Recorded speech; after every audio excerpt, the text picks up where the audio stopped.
Stories from Real Life is a powerful podcast where everyday people share extraordinary true stories that inspire, move, and connect us. Melvin E. Edwards asks questions that you didn't even know you needed answered. Each episode gives you a lesson to learn, a reason to believe, and a second chance to be your best self. Listen to new episodes of Stories from Real Life every Tuesday and Friday. Pardon me while I go listen to this new episode right now. On today's edition of Stories from Real Life with Melvin E. Edwards. Our guest for this episode is Christopher Brewer. Christopher Brewer is a veteran with extensive international security experience. A former Ranger Battalion NCO and Special Forces officer, he has served in critical roles across Afghanistan, the United Arab Emirates, and Nigeria. His career spans military service, strategic consulting, and specialized training in high-stakes environments, including work with the U.S. State Department and Presidential Guard units. And so in some cases, you might never know what had really happened, depending upon this particular situation. Sometimes it would hit the news. El Salvador was a good example, where guys would get attacked, some of them would be killed, and those were missions where, quote, U.S. combat troops are not there, we're not doing combat operations, and then the government has to explain why a couple of guys got killed. Let's join today's episode with Christopher Brewer. You are listening to Stories from Real Life, a podcast by engaging storytellers for engaged story listeners. Here's your host, author and journalist, Melvin E. Edwards.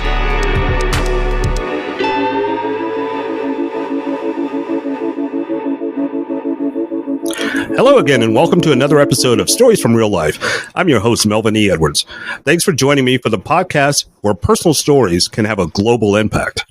As you heard in the intro, my guest today is former Special Forces Officer Christopher Brewer. Hi, Chris, and thank you for being here today. Hey, and thank you so much for having me. Your new book is called In the Shadows Between the Wars, Becoming a Special Forces Operator. Unlike conventional military memoirs, your book focuses on the overlooked periods when Special Forces operated in over 130 countries without any public recognition. So you are a retired U.S. Special Forces officer with 38 years in combined military and security contracting experience. What makes the Special Forces so special? Good question.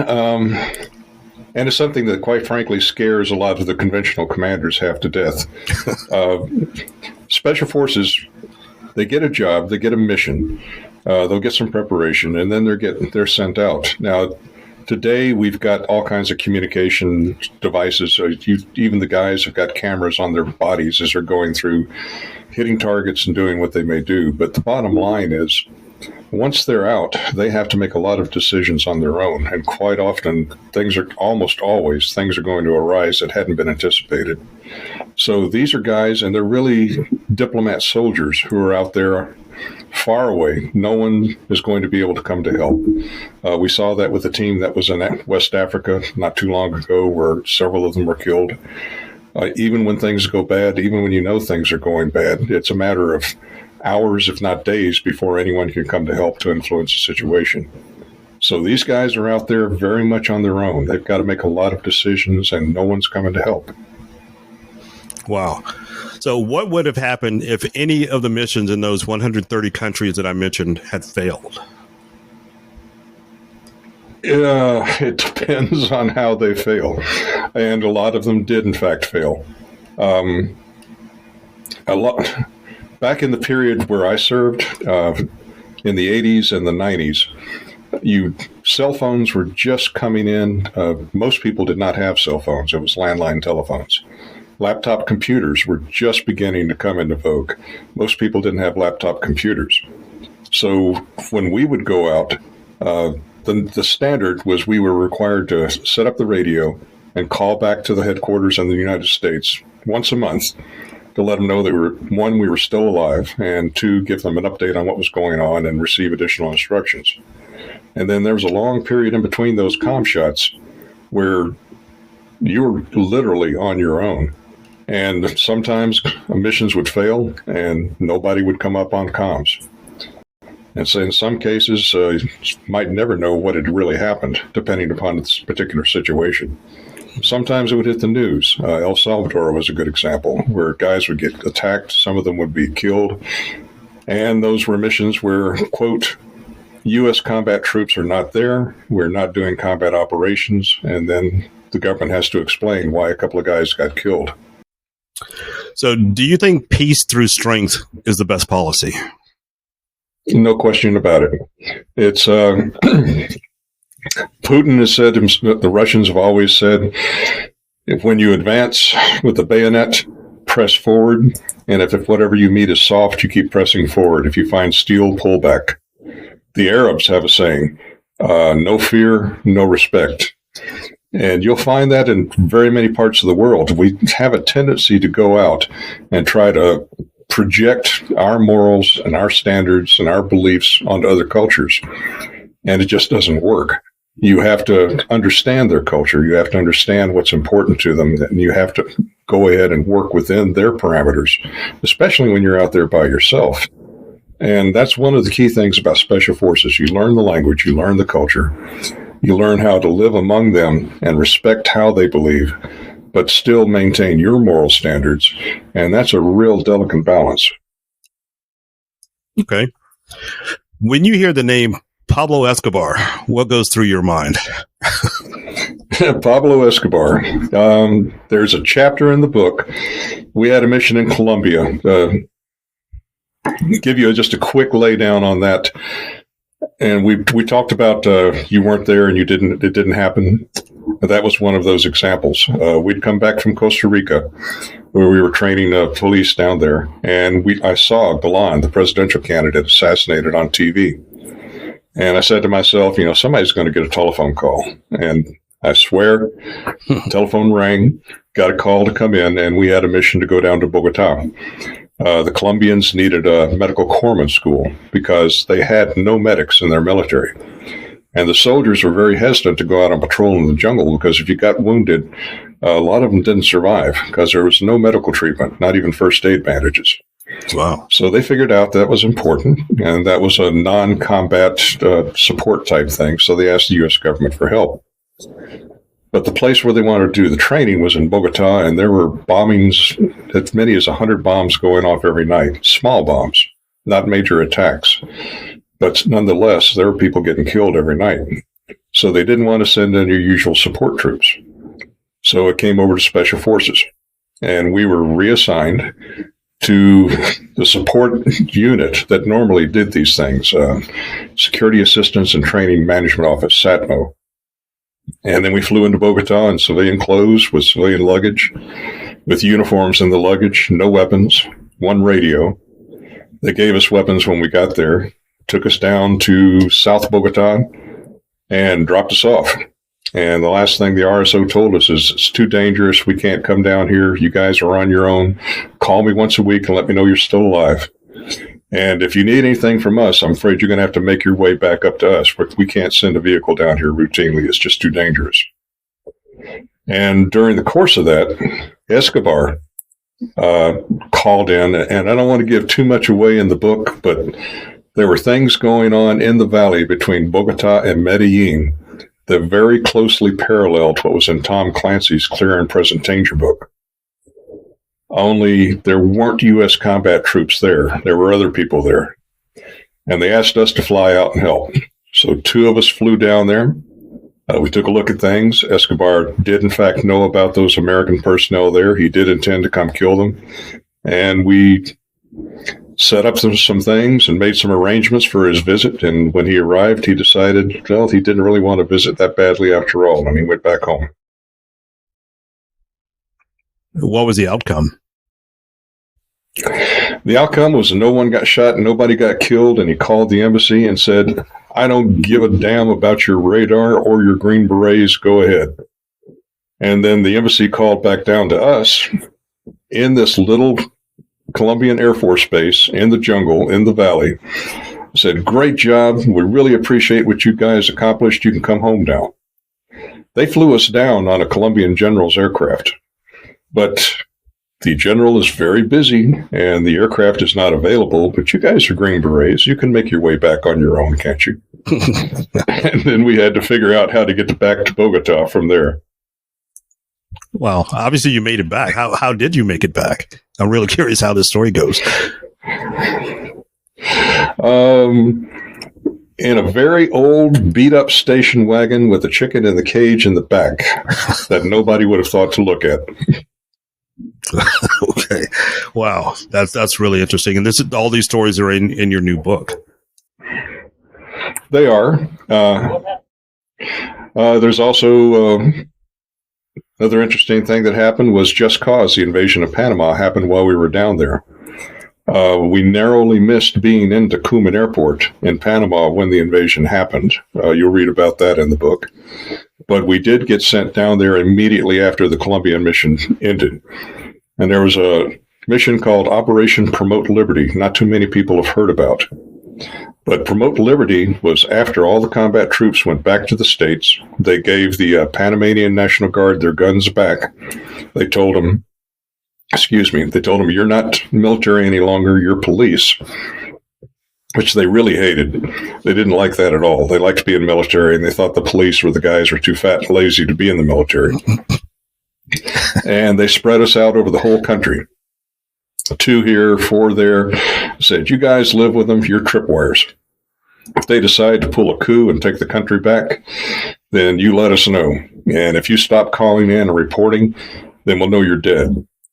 And we spent 6 months down there until there was, in fact, a coup attempt almost a year later. And we were in the middle of that. Wow. So what happens if the United States completely withdraws from all world events outside of this country?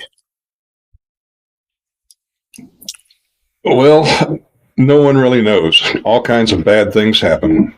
People who would be inclined to do bad things will go ahead. Ukraine is a excellent example. Putin moved in during the Obama administration to the Crimea, or in Russian they call it Krim, because he indicated that the United States didn't want to get involved in a kind of a fight with a nuclear-powered nation. They moved in during Biden, when Biden openly said, well, they're probably only going to take a little bit, and which to the Russians is a green light. Remember, when you're pushing the bayonet in, if you meet nothing but soft, you push. You meet steel, you pull back. When you demonstrate, when you make it crystal clear that if you cross this line, we will take action that will harm you, and they believe that, then people will back off. If it's an open door, they're going to go, and it's national policy as to which fights do we want to weigh in on. And that's important because obviously we can't be everywhere all the time. We can't be everything to everybody, but we can have a calming influence. When you remove that calming influence, then these fights are going to start, and then you just have to let them go to their conclusion. Well, you mentioned we can't be everywhere all the time, but sometimes we get involved because we provide arms for one side or the other. So what is the greatest risk when America arms a country to fight its own battles? That it'll turn out in ways that you did not anticipate. Arming the Mujahideen in Afghanistan when they were fighting the Soviets is an excellent example. That turned into Al-Qaeda and the Taliban.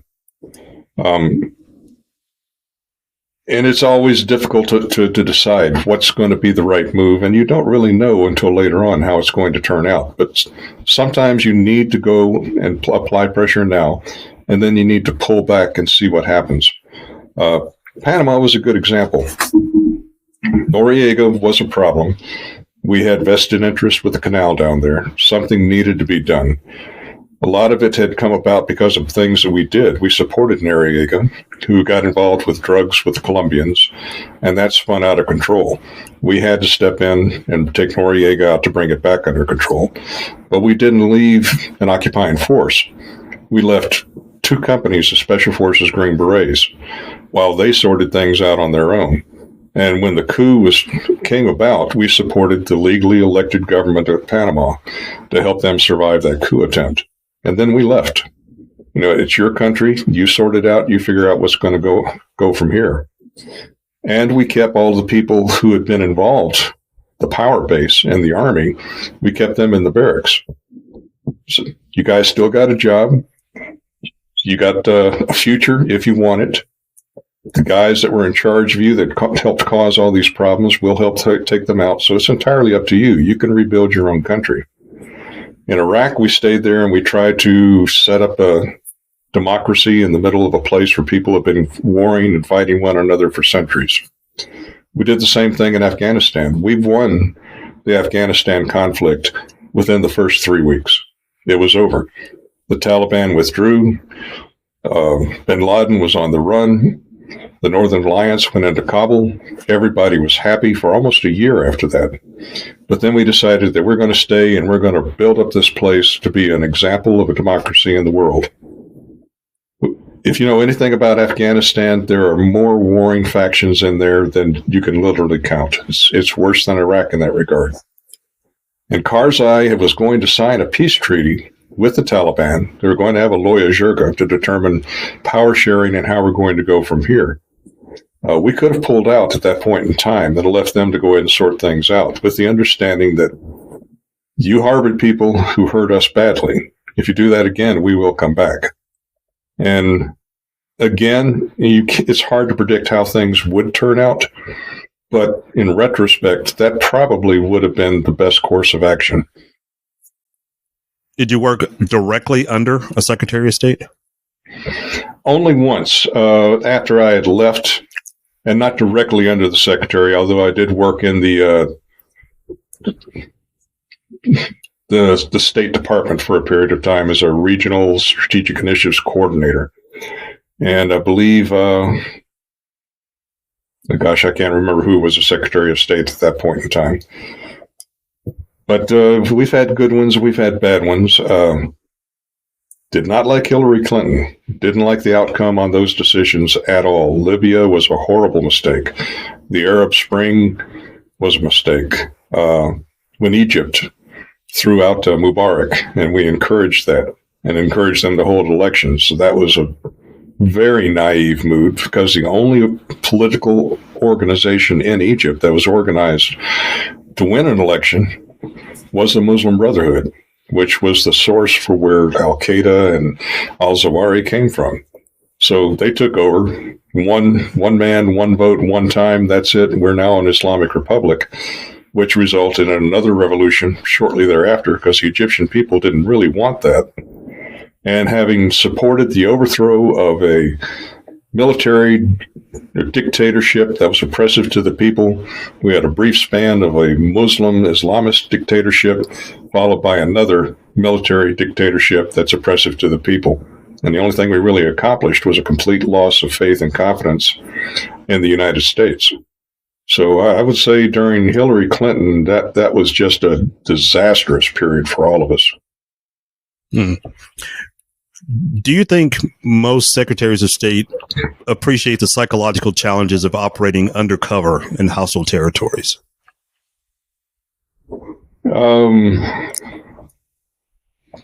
Most, I don't know. Some do. A lot do not. There's a paragraph in the book, or not a paragraph, there's a chapter in the book toward the end where sometimes special forces will operate in plain clothes, and this was one of those cases. And we were spinning when the Republic of Korea was concerned that there was going to be an invasion during the Clinton administration. And they wanted us to come in and look at the non-combatant evacuation order. That kind of tied in with some other things that we were doing. And the embassy had a plan that they had not discussed with the U.S. military that basically involved evacuating 15,000 people in 24 hours. And their attitude was, well, the military will do what we tell them to do. And we had to get into that and talk to the military, talk to them and show them this. Says, look, your premise is based on assumptions that are not facts. That's simply not going to work. That can't happen. And then we had to come up with some things to help guide them. One Secretary of State that I had a tremendous amount of respect for was Colin Powell. And Colin Powell, the Powell Doctrine, that basically if you're going to interfere if you're going to invade, if you're going to use military force, you do it only if it's, I forget what the term he used, if it was in the interest of the United States. Number one. Number two, when you do it, you use overwhelming force. You don't half step. You get in there, you get it done quickly. And number three, you don't go in unless you've got a plan on how you're going to get back out. And Colin Powell understood. And unfortunately, we rarely see that same principle applied. So what are some of the psychological challenges of performing undercover in those hostile territories? Now, just the fact that you're undercover. And in our case, they would get very uncomfortable when we would talk about cover. They would say, you're not undercover. All we want you to do is grow your hair out long, wear civilian clothes. Don't tell anyone you're in the military. For God's sake, don't tell anyone you're in special forces. And if asked, just say that you work for the embassy. You say, well, okay, but that's not undercover. No. That's I didn't say an unclassified legend. You're presenting a visual appearance that is not who you really are, and you're not denying anything, and you're not saying anything. You just basically try to keep your mouth shut, do what you're going to do, and get back out. But a lot of pressure on that. And again, it's even more. Remember, we talked about special forces. When you go out, nobody's coming to help you. Mm-hmm. Well, in that instance, where we're plain clothes, we were definitely out, but we were a taxi cab ride away from the American embassy. But no weapons, completely unarmed. You can't carry weapons because that would counter the impression you're trying to give. And then we still had to go into very bad places where very bad people were doing very bad things. But we had to go in, take a look around, and then come back out and report what we'd seen. If your plan didn't work, you just weren't coming back out. You'd never be seen again. And so there's a chapter in the book that talks about how that works and some of the things that you have to do. But it involves being very careful, thinking ahead before you do anything, have a plan, and then when you start to see certain little indicators pop up, and you usually will be able to tell if you're getting into trouble, knowing what to do, when to do it, and just get out before bad things can occur. How did your military training prepare you for strategic work at the Department of State? Not very well. I would say the training, the language and the cultural training helped, but the experience of being out there on the ground and working with people was more training for Department of State than anything else. Again, a couple of things that we learned is listen more than you talk, because people love to talk. And if you'll, just as you're doing here, if you ask questions and then let the person ramble on, you'll learn a lot of interesting things. And two, you got to adjust what you're doing to what's important to the people there. And don't mislead anybody. Don't lie to anybody. But you kind of have to follow their lead. We'd be asked by the Afghans many times. He said, well, are you guys going to stay and help if we fight the Taliban? And unfortunately, we kind of led them to believe that, yes, we will always be here. But the correct answer for all of those situations is, no, I can't promise you that we're going to be here. If you decide to stand up and fight these people, we're here right now. This is what we've got right now. We can help you right now. But things change. I can't promise you when we're going to leave or how we're going to leave. That's in the future. You're going to have to make your own decisions on that. All right. Speaking of Afghanistan, you were there as an instructor and a force protection advisor. Can you share a defining experience that illustrates the challenges of working in such a hostile region? Oh, geez. The interesting thing about Afghanistan is there's no one defining thing about that whole country that explains everything there. It's in the north, you've got Tajik, Uzbek, and about 9 other different tribes that are not Tajik or Uzbek. But the prevailing language up there is Tajiki, Dari. Then you get down in the center, you got the Hazara. And the Hazara are basically the leftovers from the Golden Horde from Genghis Khan. Very Asian looking, and they're Shia, not Sunni Muslim. And everybody around them hates them. And then you get on the south side, you have the Pashtun. But there's dozens of different tribes of Pashtun. There's at least 5 or 6 different dialects of Pashto. And then you get a little bit farther south, you have the Baloch that are down in Pakistan. And that's Pakistan, but it's not really Pakistan because Baloch are not the same as the Pakistanis that are predominantly Pashto, except for the ones that were driven out of India that are predominantly from some of the Hindu tribes. And that's just one quick overmatch that only rarely breaks the surface. And they all have different beliefs, objectives, attitudes, languages, and it's just a hodgepodge. It's all mixed up and dropped in the middle of the Himalaya Kush Mountains. That's terrible terrain, almost impossible to navigate around. And we flew in there and with the attitude that we're the United States and we're here to make you into a functioning democracy. And heaven help us all when that came in. But we did a lot of good. I got in there just about a year after the invasion. Everything was shattered, landmines everywhere. It looked like something out of a Lord of the Rings novel of the shattered land. But we took mines out. We built roads. We built hospitals. We built schools. We brought back electricity. We did a tremendous amount of good for Afghanistan over the time period that we were there. But getting and knitting them together into a functioning nation probably would have taken another 20 or 30 years to accomplish. And in my mind, we could have done it had we kept Bagram Air Force Base and we maintained the air power there and maintained the special operations element that was there. Because the government had built up to the point where they weren't just bribing all the different warlords. They were telling them, says, look, you're going to have to cooperate. And the Afghan army was fighting. The commando units in particular that I helped work with and train, they had terrible casualties. They were fighting hard. But they couldn't do it without air power. If we had left that in there, there's a chance that they would have been able to at least strike a balance. But you've also got to remember that right across the border in Pakistan, all of those territories on the west side of Pakistan are Pashtun, and they don't consider themselves part of Pakistan. They don't consider that border to be a real border. So you've got several million people, strong fighters over there in that other country that we won't touch because that's an allied nation.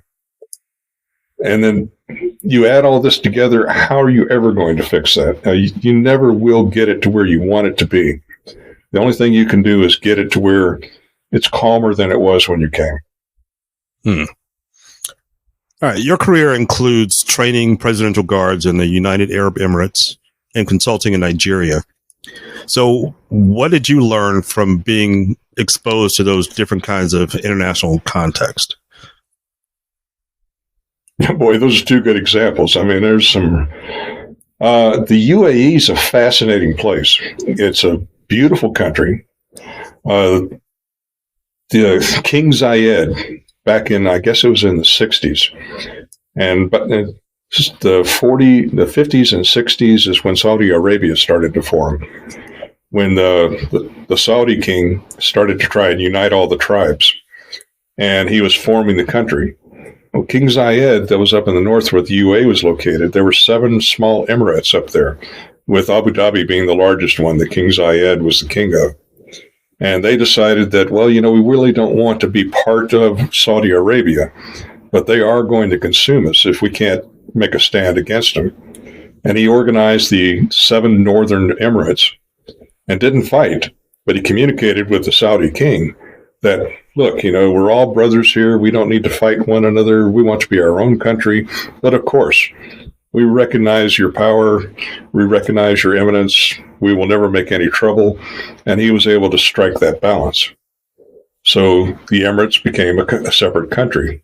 But while the Saudis were very religious, very strict, very specific on how they wanted everything in their country to run, Zayed and the Northern Emirates, they decided, well, we open the door, we can make a lot of money. And if we make money, that helps us counterbalance being assimilated from the South. So they have their own rules, but they invited in foreign investment, all of the rest of this, and that's how Dubai sprang up. Dubai has most of the money, but Abu Dhabi has most of the military power and most of the oil. And not too many people know this, but there's probably only about 18% of the whole population in the UAE that are actual people, actual citizens of UAE. The majority of the population there are all foreigners who come in there to do contract work, do various things, construction. And that's a great example of how to maintain that balancing act between diverse cultures and people. And they do an amazing job of it, and while still maintaining their national and religious identity. So my hat's off to them in that regard. I really enjoyed working there. Fascinating place. Nigeria, similar in many respects, but very, very different. You have the Yoruba tribe that's down along the coast, and that's where the British did a lot of their colonization. So most of the people there speak English. Most of them there are Christian. But the Muslims came in, or the Arab Muslims came in from the north, from the Sahara Desert, from the Sahel. And most of the people up there in the more arid regions are Muslim. That formed the military that the British Army trained.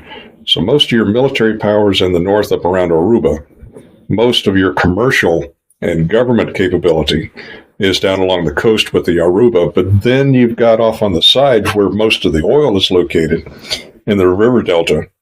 And you've just got the Ijaw, all 6 or 7 different tribes that are located in there. It's all mangrove swamp. It's incredibly difficult to move around in other than by boat. And 3 very separate, diverse groups of people who historically don't get along, and even now don't really get along, but it kind of a little bit of Afghan overlay because it's so difficult to move around in the river delta. It's very difficult to project governmental strength and knit them all together as a society. So you kind of have to understand. Well, I flew into Lagos the first time, and they wanted me to go out and take a look at a site where Chevron wanted to build a big LPG gas distillation plant. And nobody wanted to go. It's not that it's really dangerous. Well, it is dangerous, but it's not like open warfare.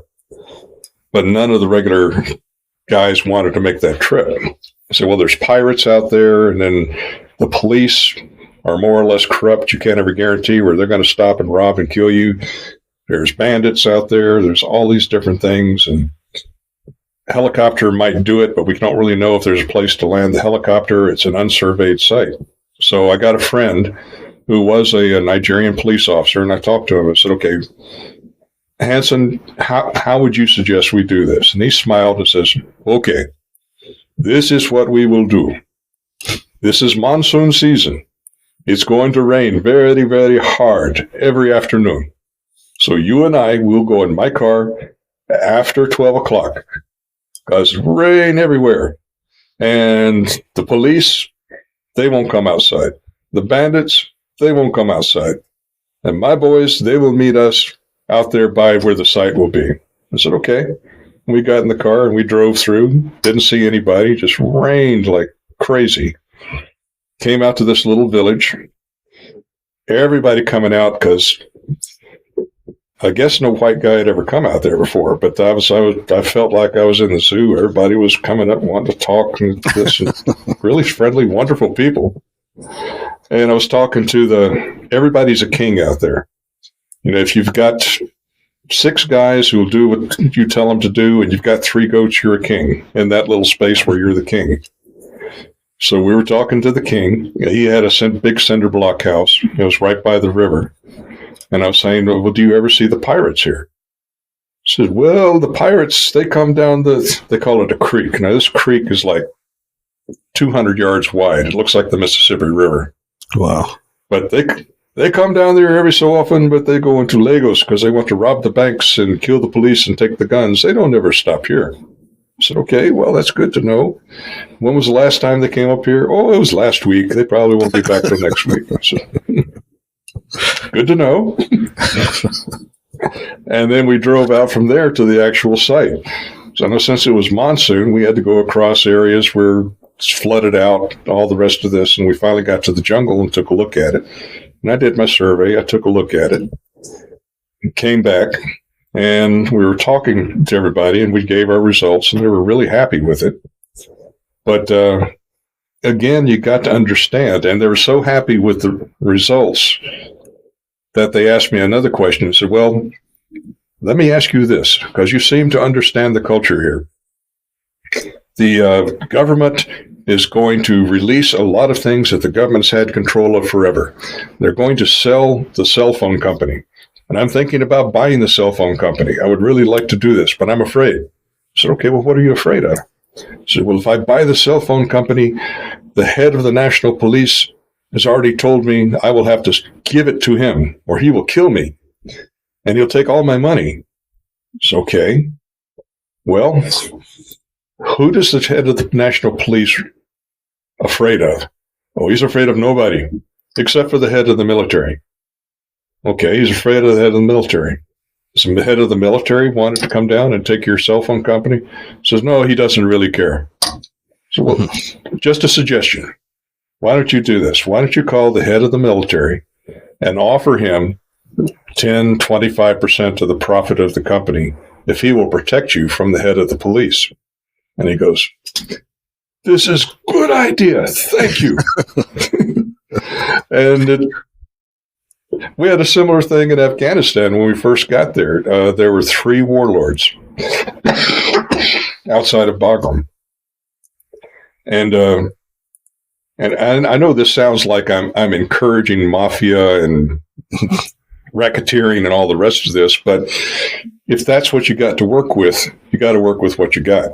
Expecting them to follow our laws and regulations and morals ain't going to work. They're not going to do it. That maybe a decade from now, a century from now, maybe they come up with something completely different that works better than what we got. I don't know. But you got to work within the system that exists. But when we first went in Afghanistan, we started hiring the Afghans to come work and help rebuild the base. And that was a good plan. It got people coming in, put money into the economy. We were starting to get things done. Nobody wanted to attack the base because they were making money off of the base. But when the Afghans would leave work, the religious services are on Friday, so they'd leave on Thursday. We'd pay them on Thursday. There'd be gangs waiting for them outside, and they'd beat them up and take all their money. So went out and talked to the 3 warlords. There was the evil warlord, there was a really evil warlord, and there was a, oh my God, Satan has come to earth warlord. Wow. So we talked to the lesser of the 3 evils. And we told him, says, look, our guys are getting beat up. Their money's taken all the time. You're right here by the gate. If you can protect these people, get them to their homes and protect them in their homes so their money isn't taken away, then the commander of the base will let you open up a bazaar and have people come and sell things in the bazaar. And he says, well, why should I do all this? He says, number one, you make a friend of the commander of the base with all the military power. This gives you more power than the other 2 warlords that are bigger than you. And he will help to protect you because you're protecting his people. And 2, you can tax the people. I mean, take 10% of their money. Take 10% of the bazaar. Because in America, we have a similar system. We have police. We have to pay for our police through taxes. So the police don't come and just take everything that people they have. They protect the people, and they get 10%, and that pays their salary. And this will pay the salary of your soldiers, and then you have the support of the American military. Now, when you hear all this, this is racketeering 101. We're setting up Al Capone. But what we're doing is we're setting up Al Capone against the other two mafia chiefs to try and give the people a little bit of a break, more than what they got right now. And that's another thing. You got to hit that balance point. When you were in the military, was there ever a time you regretted being in those situations and just wanted to live a normal life? What is a normal life? Yeah, I grew up, my dad was in the military. We moved every year that I was growing up in the middle of the school year. So I was always the new kid in school. Never got out of that syndrome. And then from there, I went into the Ranger Battalion in 74 when they started up, and they were trying to figure out what a Ranger Battalion is. How far can we push them before people start dying? Then I went to Special Forces. So for me, the hard part is when I got too old to do all this, and I have no choice but to try and live a normal life. So I haven't quite figured that out yet. But I'm working on it, and I occupy my time with writing stories. So what is the closest thing you've been able to find to a normal life and some calmness in your life?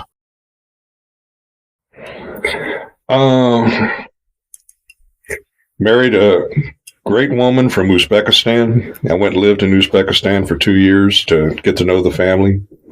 And we've brought parts of the family over here to the States. We've got a nice family circle here now. And I'd call this probably as close as you could get to a normal life. Still trying to find my particular circle, my particular tribe out here. You know, I'll tell a lot of these stories with some of the neighbors, and you see the eyebrows go up and eyes get wide, and I'd back off on it and said, all right, well, if that one's got you worried, I got other stories I probably shouldn't even share. So as a final question today, what advice would you like to leave with the listeners? Listen more than you talk, especially to people that you disagree with. And if you really, our politics right now are so confrontational, and people will ask me, well, are you for Trump or are you against Trump? Are you for Kamala Harris or are you against Kamala Harris? I'm not really for either one of them. I'm for what they can do, what they can accomplish. The one thing that I will say for the Trump administration is he's a bull in a china shop, and he is absolutely destroying a lot of the systems and agreements and working relationships that have existed for decades, which in my opinion, that's great. There's a lot of these that need to go. They've been built up over decades from people that are enriching themselves, making big mistakes. Now, what comes out of this, I sincerely hope will be better than what we had. But as George Bush once said when he was challenged over breaking all the diplomatic relationships when they went into Iraq, sometimes change is good. I think we're due for change. I sincerely hope that it changes for the better. But the only way that's going to happen is if we all get out of this guy is evil and we have to fight him with all we got, and get down to what have we really got right now? What's going on? What can we build out of this? And what can we build out of this together? What do we really need versus what we think we want? And what can we actually accomplish? And there's a lot we can do in this country if we stop shouting at one another and we spend a little more time listening to one another. Christopher Brewer's book is called In the Shadows Between the Wars, Becoming a Special Forces Operator. Chris, thank you so much for being here today. I appreciated this conversation. And thank you for having me. I really appreciate the opportunity. Please go to my website at podcastreallife.com for more information about my guest and the things we discussed today, including a link to his new book. That's it for today's episode of Stories from Real Life. Join us again next time for another chance to learn from each other. Until then, don't forget to shine your light wherever you go. That was Stories from Real Life. Join us again next week for another great storytelling journey. See you next time.